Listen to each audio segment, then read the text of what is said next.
We made the chocolate cake from Matilda. Now let's make this cake at home. Mix together milk and vinegar in a bowl and leave for 5 minutes. In another bowl, sift 3 cups of flour first.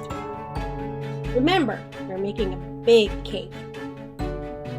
Then cocoa powder, baking soda, and baking powder. We're gonna make this cake chocolatey and there's nothing you can do about it. Then add in the sugar and salt, whisk, and then set aside. Don't worry if it gets a little messy. In the mixing bowl with the eggs, add the oil, vanilla, and coffee. Bring back the milk mixture. Add flour mixture carefully. Then whisk on low. Evenly divide the batter between 3 cake pans. Miss Honey will be delighted if you use a scale to ensure every layer weighs exactly the same. Remember to give each pan a quick tap. Bake for 30 minutes in a preheated oven. While it bakes, let's make the filling. Cream butter until softened and light.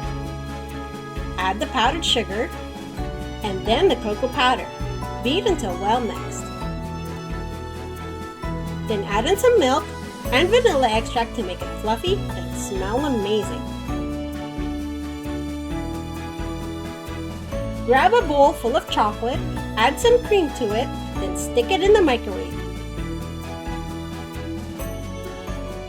You might have to heat it up several times before it becomes irresistibly smooth and silky.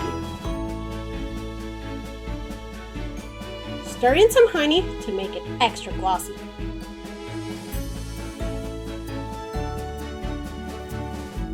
Place 1 cake layer on a cake turntable and top with a chocolate filling.